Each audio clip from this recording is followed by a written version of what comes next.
Hello everyone, welcome to our channel. So now today's my topic is probability and its properties. So आज भी हम हमारा वही same pattern रखेंगे जो कल हमने 15 नंबर के वीडियो में रखा था। क्वेश्चंस के साथ साथ ही मैं आपको जो इम्पोर्टेंट थ्योरी है वो साथ के साथ ही बताते हुए चलूँगी, जिससे आपके कॉन्सेप्ट भी रिवाइज हो जाएंगे। कुछ क्वेश्चन तो मैं यहाँ पे करवा दूँगी, जिनके क्वेश्चन के साथ साथ मैं कॉन्सेप्ट भी बता दूँगी, और कुछ क्वेश्चन मैं आपको प्रैक्टिस के लिए प्रोवाइड करवा दूँगी टेलीग्राम चैनल पे, उसकी पीडीएफ फाइल। तो आप चाहें तो वहाँ से डाउनलोड करके क्वेश्चन सॉल्व कर सकते हैं, अगर आपको इस टॉपिक की प्रैक्टिस करनी है तो। और अब मैं आपको 100 क्वेश्चन का टेस्ट पेपर भी अवेलेबल करवा रही हूँ। कल मैंने एक पेपर अवेलेबल करवाया था चैनल पे। तो अगर आपको 100 क्वेश्चंस की प्रैक्टिस करनी है एग्ज़ाम से पहले, तो मैं केवल उसकी अभी पीडीएफ फाइल आपको अवेलेबल करवाऊँगी। आप अपना टाइम उसका सेट कर लीजिए, 1 घंटा या सवा घंटा, और उसके अकॉर्डिंग आप देखिए कि 1 घंटे या सवा घंटे में आप कितने क्वेश्चन सॉल्व कर सकते हैं 100 में से। अगर आप 60 या 60 प्लस क्वेश्चन सही कर रहे हैं, दैट मीन्स आप मान सकते हैं कि आपका DSSB में इस बार सिलेक्शन कन्फर्म है। और कोशिश ये करनी है, आपको अपनी प्रिपरेशन ऐसी रखनी है कि आप 100 में से एटलीस्ट 60 प्लस क्वेश्चन तो सही कर सके। 50-60 इस रेशो में होने चाहिए, इससे कम नहीं होने चाहिए। इससे कम तो हमें पता है कि 40 तो हमारे क्वालिफाइंग मार्क्स हैं ही सही, तो हमें उससे ऊपर ही सही करना है, यानी 50 या 60 या उससे ज़्यादा होंगे तो श्योर है आप लोगों का सिलेक्शन। तो अगर आपको प्रैक्टिस करनी है 100 क्वेश्चन की, तो मैं 2 दिन में एक बार आपको ऐसे टेस्ट पेपर अवेलेबल करवाऊंगी। So now start our today's video. Here the question number 1, and in this question given if A and B are 2 mutually exclusive events, then ABCD में से कौन सा ऑप्शन सही होगा। तो यहाँ पे क्या गिवन है आपको कि म्यूचुअली एक्सक्लूसिव इवेंट्स हैं A एंड B, तो उसके लिए कंडीशन होती है कि if 2 events are mutually exclusive then their intersection is 5, that means ऐसे इवेंट्स में कुछ भी कॉमन नहीं होगा। अब यदि कॉमन नहीं है, यदि 2 इवेंट्स आपस में म्यूचुअली एक्सक्लूसिव है, दैट मीन्स ये जो पहली इवेंट होगी वो B कॉम्प्लीमेंट का सबसेट होगी, या फिर जो B होगा यानी जो सेकेंड इवेंट है वो फर्स्ट इवेंट के कॉम्प्लीमेंट का सबसेट होगा। अब ये प्रॉपर्टीज़ होती है कि if A is a subset of B, then the probability of A is less than equal to probability of B। So that means PA is less than equal to P bar, और ऐसे अगर ये है तो PB is less than equal to PA bar. तो यहाँ पे ये ऑप्शन हमारा सही होगा। अब ये किस में गिवन है आप देख लेंगे, इन दोनों में से केवल आपको गिवन है ये वाला PA is less than P bar, that mean here our option number A is correct.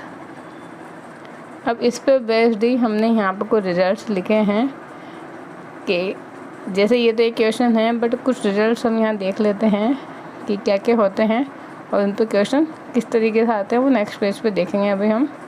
तो नंबर 1 है कि किसी भी इवेंट की जो प्रोबेबिलिटी होती है वो हमेशा 0 से 1 के बीच में होती है, या फिर 0 और 1 हो सकती है, ठीक है ना। इस इंटरवल से कभी बाहर नहीं होगी किसी भी इवेंट की प्रोबेबिलिटी। फिर नंबर 2 है कि probability of 5 is always equal to 0, and the probability of S में सैम्पल स्पेस की कंप्लीट सैम्पल स्पेस की जो प्रोबेबिलिटी होती है वो ऑलवेज 1 होती है। फिर नंबर 3 है कि इफ़ जो अभी जस्ट मैंने यहाँ पर बताया कि अगर A B का सबसेट है, then probability of A is less than equal to probability of B। यदि किसी इवेंट का और उसके कॉम्प्लीमेंट का यदि आप प्लस करते हैं प्रोबेबिलिटी को, तो आंसर हमेशा 1 आता है, यानी PA plus PA complement is always equal to 1। So that means अगर हमें A कॉम्प्लीमेंट यानी नेगेशन का हमें निकालना है हमेशा प्रोबेबिलिटी, तो हमेशा ऑलवेज क्या होगा 1 माइनस प्रोबेबिलिटी ऑफ A। अब अगर A को A कॉम्प्लीमेंट से यूनियन करते तो हमें कंप्लीट सैम्पल स्पेस मिलता है, और उसकी प्रोबेबिलिटी क्या होती है 1, अभी जस्ट हमने देखा। और अगर A का A कॉम्प्लीमेंट से आप इंटरसेक्शन निकालते तो वो क्या आएगा 5, और इसकी प्रोबेबिलिटी क्या होती है हमेशा 0, it is not equal to 5। यहाँ पे आंसर आएगा 0। सो 5 की प्रोबेबिलिटी हमेशा क्या होती है 0। And the number 6 is if A and B are any two events, then probability of A union B, ये तो जनरल है कि अगर A और B कोई भी दो इवेंट्स हैं तो A यूनियन B की प्रोबेबिलिटी होती है PA plus PB minus P intersection B। ये तो हम जानते हैं सब रिजल्ट ये होता है। बट अगर यहाँ पे कंडीशन अप्लाई कर दी प्रोबेबिलिटी के केस में, if A and B are two mutually exclusive and exhaustive events, mutually exclusive भी हैं और एग्जॉस्टिव भी हैं, तो फिर उस केस में probability of A union B is always equal to PA plus PB। यहाँ पे जो इंटरसेक्शन वाला पार्ट होगा वो क्या होगा 5। अभी जस्ट मैंने आपको बोला था कि इनके बीच में कुछ कॉमन नहीं होगा, कॉमन नहीं होगा तो ये क्या हो जाएगा 0। So this A union B is always equal to PA plus PB। And अगर ये एग्जॉस्टिव भी है तो फिर इनका जो सम होगा वो 1 के इक्वल होगा। और अगर केवल म्यूचुअली एक्सक्लूसिव है तो फिर ये होगा इसका आंसर कि PA union B is equal to the sum of this plus this, और ये भी यहाँ पे अप्लाई कर देते हैं तो फिर ये जो सम होगा वो ऑलवेज इक्वल टू 1, तो वो हमेशा 1 के इक्वल होगा।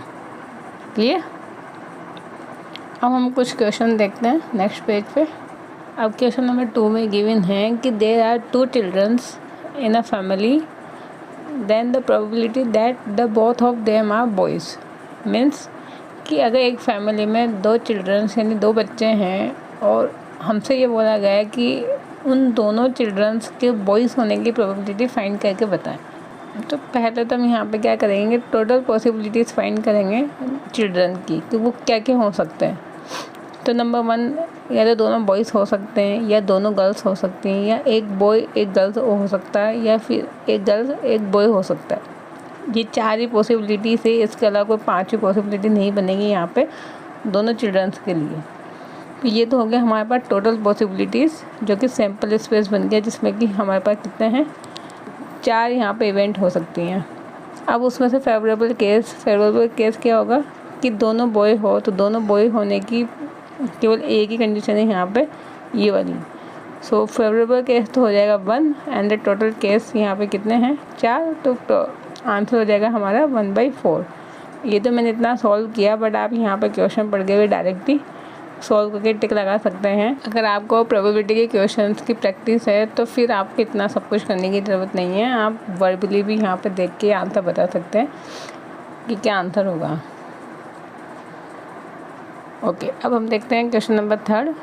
इसमें गिवन है कि if A and B are events such that कि A यूनियन B की प्रोबेबिलिटी तो है 0.5 एंड B कॉम्प्लीमेंट की है 0.8, एंड इसे बोलते हैं conditional probability. The conditional probability of A when B is happen, so it is equal to 0.4 and हमसे पूछा गया है then what is the value of PA intersection B, यानी जो इंटरसेक्शन होगा उसकी प्रोबेबिलिटी क्या होगी। तो अभी आपको यहाँ पे इसका फॉर्मूला पता होना चाहिए कंडीशनल प्रोबेबिलिटी का। वो ये होता है, मैंने यहाँ पे मेंशन कर दिया कि the conditional probability of A when B is happen it equal to probability of A intersection B upon probability of B। तो ये इसका फॉर्मूला होता है कंडीशनल प्रोबेबिलिटी का। अब यहाँ पे आपको ये गिवन है B कॉम्प्लीमेंट की प्रोबेबिलिटी गिवन है, तो हम जानते हैं कि रिलेशन होता है। अभी जस्ट हमने देखा था कि जो PB होगा वो 1 माइनस के B कॉम्प्लीमेंट के इक्वल होगा। ये गिवन है 0.8, तो प्रोबेबिलिटी ऑफ B आपके पास आ जाएगी 0.2, यानी ये हमारे पास आ गई, ये आपको गिवन है। तो आप इंटरसेक्शन की इजीली फाइंड कर सकते हैं। फाइंड करेंगे आंसर आ जाएगा 0.08। अब जल्दबाजी में आप कभी क्या कर सकते हैं कि इस दोनों को मल्टीप्लाई करेंगे तो क्या लिख देंगे 4 2 8 यानी 0.8, और वो भी आपको ऑप्शन में गिवन होगा। तो यहाँ पे ध्यान रखना है कि हमारा आंसर होगा 0.08, जो कि A ऑप्शन में है। फिर ऐसे नंबर 4 है, ये डायरेक्ट एक रिजल्ट बेस है, बस इसमें एक चीज़ याद रखनी होती है। क्या रिजल्ट है हमारा कि if X and Y are 2 random variables then the relationship this one, कि जो 2 इवेंट्स होंगे X Y, उसका जब आप निकालेंगे एक्सपेक्टेशन तो वो इन दोनों के मल्टीप्लिकेशन के इक्वल होगा अलग अलग। वो कब होता है, ये तभी पॉसिबल है जब X and Y both are independent events. ठीक है ना, अगर दोनों इंडिपेंडेंट इवेंट होंगी तो फिर ये जो मल्टीप्लिकेशन है वो प्रोडक्ट के इक्वल होगा, अदरवाइज़ ये ऐसा पॉसिबल नहीं होगा। तो यहाँ पे हमारा करेक्ट आंसर हो जाएगा सी। अब हम देखते हैं नेक्स्ट और क्वेश्चन। नेक्स्ट थ्योरम है हमारी मल्टीप्लिकेशन थ्योरम। अब ये थ्योरम का स्टेटमेंट क्या है या क्या होती है वो देखते हैं हम, कि यदि ए और बी दो इवेंट्स हैं, then the probability of A intersection B is always equal to this one.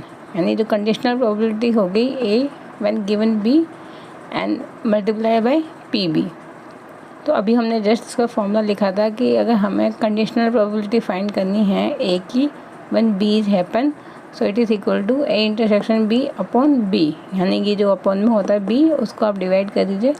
ऐसे हमें कंडीशनल प्रोबेबिलिटी फाइंड करनी है बी की when A is happen, so it is equal to होता है हमेशा probability of A intersection B upon probability of E. ठीक है ना। तो इंटरसेक्शन का निकालना है तो आप इन दोनों में से किसी को भी अप्लाई कर सकते हो। तो डायरेक्ट आपसे क्वेश्चन पूछा जा सकता है कि which one of the following is a multiplication theorem, A B C D 4 option. तो ये मल्टीप्लिकेशन थ्योरम का स्टेटमेंट लिखा हुआ है कि this is equal to this, या फिर ए इंटरसेक्शन बी की जो प्रोबेबिलिटी होगी वो इनके इक्वल होगी। हियर कंडीशन अप्लाई, यहाँ पे पी वी की वैल्यू 0 नहीं होनी चाहिए and P A is also not equal to 0। अब यदि दोनों इवेंट्स यहाँ पर इंडिपेंडेंट हो जाएंगे तो फिर जो इंटरसेक्शन की प्रोबेबिलिटी होती है वो दोनों के इंडिपेंडेंटली प्रोबेबिलिटी के मल्टीप्लिकेशन के इक्वल होती है। अभी जस्ट हमने एक्सपेक्टेशन में भी देखा था कि इंटरसेक्शन का यदि एक्सपेक्टेशन निकालना है तो वो भी दोनों के अलग अलग मल्टीप्लिकेशन के इक्वल था।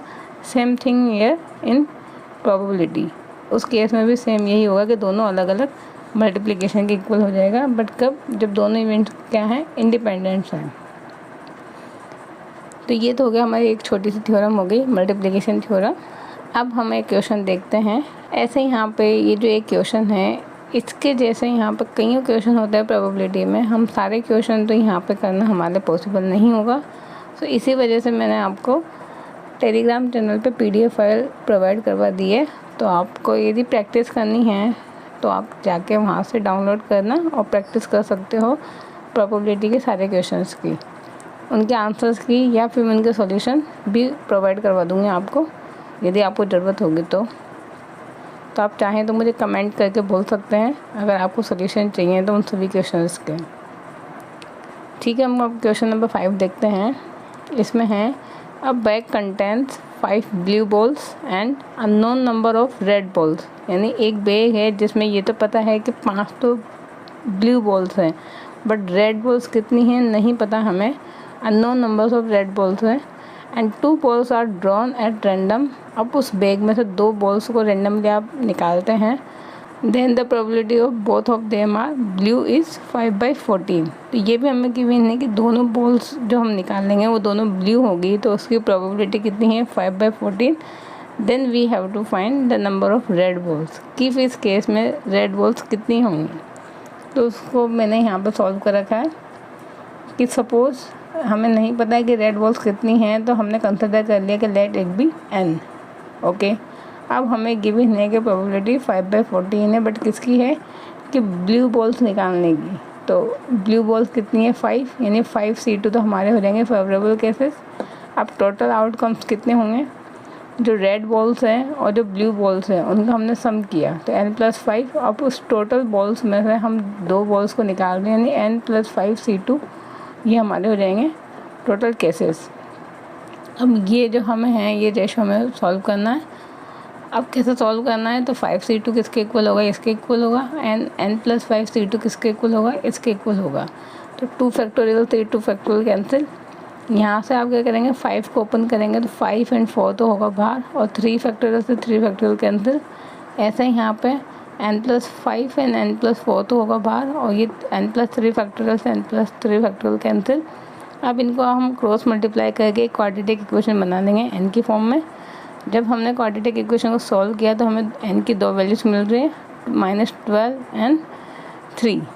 But here n is a number of red balls, so it can not be negative, so that means our answer is 3। That mean total number of red balls are 3 and 3 कहाँ given है आपको, option number A में। So here A is our correct answer. तो ये है, इस तरीके से लॉजिक बेस्ड क्वेश्चन है। ऐसे कई सारे क्वेश्चंस हैं हमारे लिए, बस हमें क्लियर होना चाहिए कॉन्सेप्ट प्रोबेबिलिटी का कि क्या कॉन्सेप्ट होता है, किस तरीके से हमें फाइंड करने होते हैं इसके क्वेश्चंस। अब हम इस नया टॉपिक देखते हैं और उस पर बेस्ट क्वेश्चन करते हैं। तो चलते हैं नेक्स्ट पेज पे। अब हम न्यू टॉपिक देखते हैं, random variable and it's distribution, कि रैंडम वेरिएबल क्या होता है और रैंडम वेरिएबल पे कौन कौन से फंक्शंस या डिस्ट्रीब्यूशन फंक्शन डिफाइंड होते हैं। तो फर्स्ट हम पहले देखते हैं रैंडम वेरिएबल की डेफिनेशन। अभी क्या होता है कि random variable is a function, ये एक फंक्शन होगा that associate a unique numerical value with every outcome of an experiment. अब ये जो डेफिनेशन है इसको हम एक एग्जांपल से समझते हैं कि ये यहाँ पर लिखा हुआ क्या है। तो इसका मीनिंग है कि suppose a coin is toss 5 time, कि यदि हमने कॉइन को टॉस किया 5 time, then the random variable x is the number of tails that are noted. तो अगर 5 टाइम हम कॉइन को टॉस करते हैं तो टेल्स कैसे आ सकते हैं, टेल्स कितनी बार आ सकते हैं, वो हुआ हमारा रैंडम वेरिएबल। तो सपोज हमने 5 टाइम अगर कॉइन को टॉस किया तो एक बार भी हमें टेल नहीं मिला, तो उस केस में x क्या हो जाएगा यहाँ पे 0, उस केस में यानी random variable 0। Suppose 5 time toss करने पर टेल हमें कितनी बार मिला, एक बार मिला, तो फिर कितना हो सकता है यहाँ पर रैंडम वेरिएबल 1। ऐसे ही 2 मिल सकते हैं, 3 मिल सकते हैं, 4 मिल सकते हैं, ज़्यादा से ज़्यादा कितने मिल सकते हैं 5, अगर हम 5 बार टॉस कर रहे हैं तो ये यहाँ पर रैंडम वेरिएबल x की वैल्यू होगी 0, 1, 2, 3, 4, 5 and this x is denoted the number of tails. अब जो रैंडम वेरिएबल होता है वो बेसिकली 2 टाइप्स का होता है, डिस्क्रीट एंड कंटिन्यूअस। डिस्क्रीट क्या होता है कि if the range of the random variable x is finite or an infinite set then it is called discrete. तो जैसे कि ये वाला एग्जांपल, यहाँ पर जो रैंडम वेरिएबल की रेंज है वो क्या है, फाइनाइट सेट है, so that mean this is a discrete random variable. And if the range of random variable is a interval a comma b, then it is called continuous random variable. और अगर वहाँ पर interval given है आपको किसी random variable की range है वो, so that mean this random variable is become a continuous random variable. तो ये तो हो गई हमारे पास बेसिक डेफिनेशन, रैंडम वेरिएबल क्या होता है, कितने प्रकार का होता है। अब हम इसके चलते हैं डिस्ट्रीब्यूशन फंक्शंस पे और उसको हम एग्जांपल से ही देखते हैं कि क्या होते हैं। अब रैंडम वेरिएबल्स पे कुछ डिस्ट्रीब्यूशंस होते हैं, वो क्या होते हैं उसको मैं क्वेश्चन की हेल्प से समझाती हूँ। तो नंबर 6 क्वेश्चन है कि if function f of x given है k/2 की power x and is a probability distribution of a random variable x that can take on the values x = 0, 1, 2, 3, 4, then we have to find the value of k। 4 options आपको given हैं। तो अगर यहाँ पे जो x की value है वो डिस्क्रीट है, then this f of x is known as probability mass function. Number 1, ठीक है ना। तो डिस्क्रीट के केस में जो फंक्शन होगा वो तो होगा PMF, प्रोबेबिलिटी मास फंक्शन। और अगर रैंडम वेरिएबल कंटिन्यूस है तो फिर हम उसी को बोलेंगे प्रोबेबिलिटी डेंसिटी फंक्शन।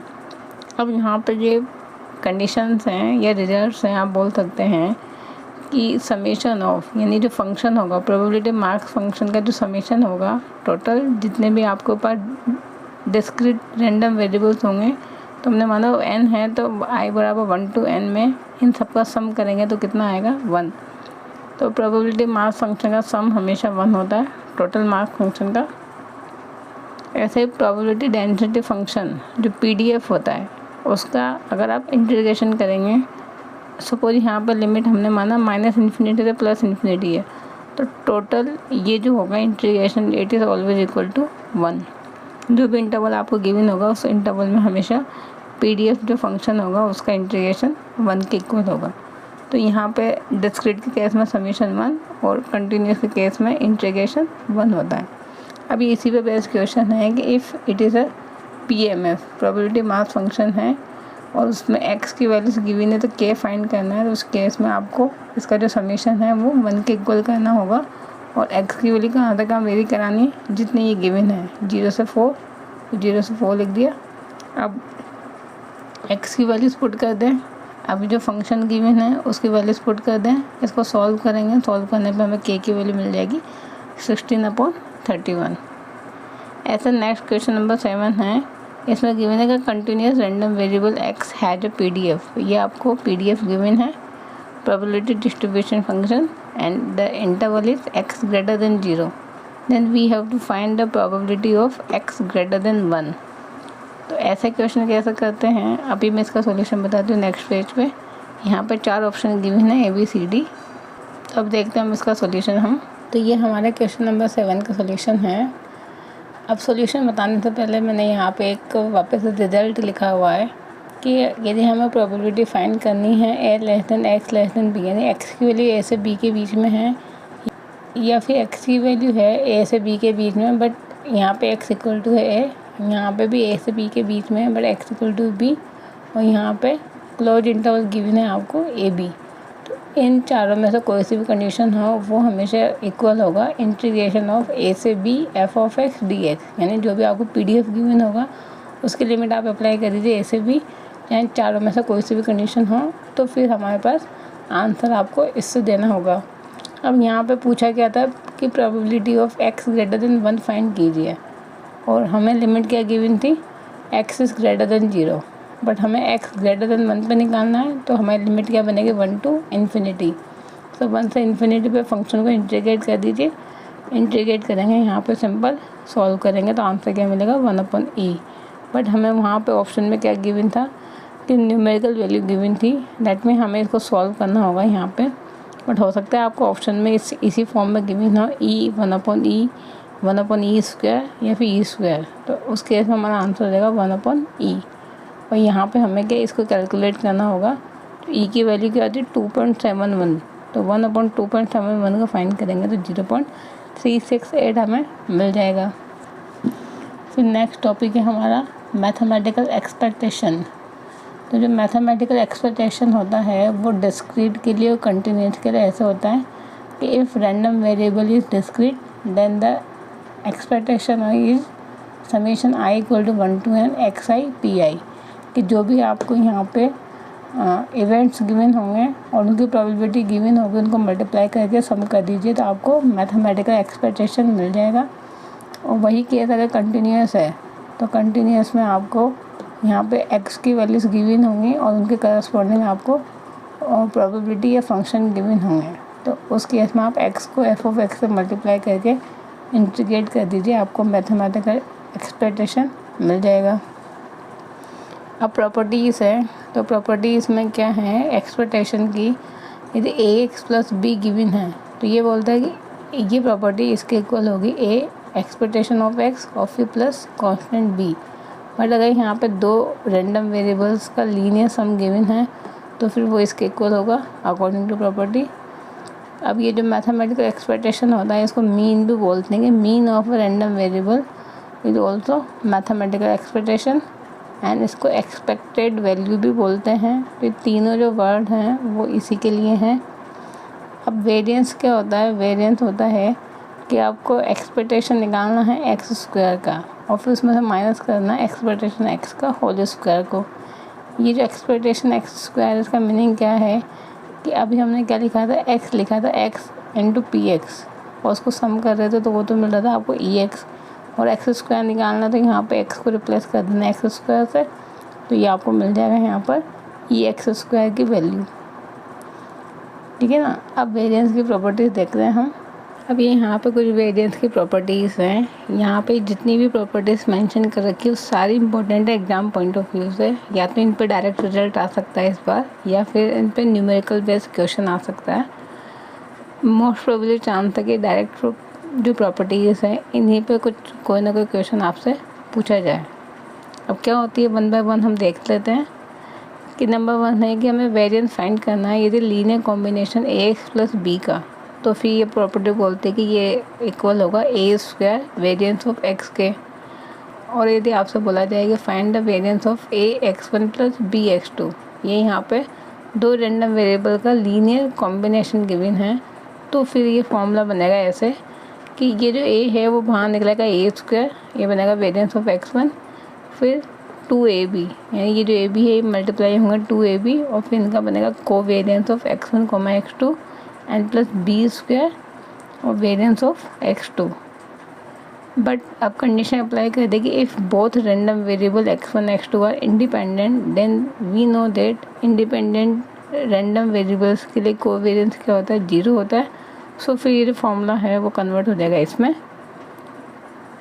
अब नाउ नंबर 3 है वो इसी का यहाँ पे सब पार्ट है। If a equal to 1 and b equal to -1 then this one, and if a and b are equal to 1, तो ये दोनों केस बनेंगे। और इस केस में हमारे पास आंसर क्या है कि a स्क्वायर b स्क्वायर, तो दोनों का पॉजिटिव और नेगेटिव कोई फ़र्क नहीं पड़ेगा। आंसर क्या आएगा, variance of x1 plus variance of x2। फिर नंबर 4 है कि स्टैंडर्ड जो डेविएशन होता है वो हमेशा वेरियंस का स्क्वायर रूट के इक्वल होता है दिस वन। तो वेरियंस क्या होता है, सिग्मा स्क्वायर, और सिग्मा क्या होता है, स्टैंडर्ड डेविएशन। तो इन दोनों के बीच में रिलेशन ये होगा। और variance and standard deviation of random variable are always non negative. Non negative का मीनिंग है कि इन दोनों की वैल्यू हमेशा पॉजिटिव वैल्यू मिलेगी, कभी भी नेगेटिव नहीं मिलेगी। किसकी, वेरियंस की और स्टैंडर्ड डेविएशन की। तो जैसे आपको क्वेश्चन पूछा जा सकता है कि which one of the possible value of variance, फिर -1 -2 -3 एंड 1, तो कौन सी वैल्यू पॉसिबल है, तो हमें पता है कि नॉन नेगेटिव होती है। सो आंसर क्या हो जाएगा, 1। इस तरीके से प्रॉपर्टी बेस्ड क्वेश्चन आ सकते हैं। अब नेक्स्ट हम देखते हैं अगले पेज पे। अब नेक्स्ट टॉपिक है हमारा mean and variance of binomial distribution. तो 2 डिस्ट्रीब्यूशन है, बाइनोमियल एंड पॉइसन। तो 1 बाय 1 हम देखते हैं मीन, वेरियंस एंड इनकी प्रॉपर्टीज़। तो बाइनोमियल डिस्ट्रीब्यूशन में 2 पैरामीटर्स होते हैं, n एंड p। तो हमने बोला कि एक रैंडम वेरिएबल है और अगर वो बाइनोमियल डिस्ट्रीब्यूशन को फॉलो करता है देन इसका PMF यानी प्रोबेबिलिटी मास फंक्शन क्या होगा, वो तो ये होगा NCX p की पावर x q की पावर n माइनस x। और जब हम इसको समीशन करेंगे कहाँ से कहाँ तक, 0 से n तक, तो फिर हमें इसकी वैल्यू कितनी मिलेगी समीशन की, 1 according to property. And here this p and q, इन दोनों का जो सम होगा वो हमेशा 1 के इक्वल होगा। दैट मीन q की वैल्यू किसके इक्वल होगी, 1 माइनस p के इक्वल। सो इस वजह से यहाँ पर 2 ही पैरामीटर होते हैं, n एंड p। अब बाइनोमियल डिस्ट्रीब्यूशन में जो मीन होता है वो NP के इक्वल होता है और जो वेरियंस होता है वो NPQ के इक्वल होता है। अब जो Q की वैल्यू है वो 1 से कम होती है। इस वजह से हमेशा मीन और वेरियंस में ये रिलेशन होगा कि mean is always greater than to variance. और किसका, बाइनोमियल डिस्ट्रीब्यूशन में ये कंडीशन फॉलो होगी बाइनोमियल डिस्ट्रीब्यूशन में कि उसका मीन हमेशा बड़ा होगा वेरियंस से। और स्टैंडर्ड डेविएशन क्या होगा कि जो भी वेरियंस होगा उसका स्क्वायर रूट होगा। तो रूट NPQ हो जाएगा यहाँ पे स्टैंडर्ड डेविएशन। अभी चौथी प्रॉपर्टी है कि जो मोड होता है बाइनोमियल डिस्ट्रीब्यूशन का is that value of R for which probability of x equal to R is maximum.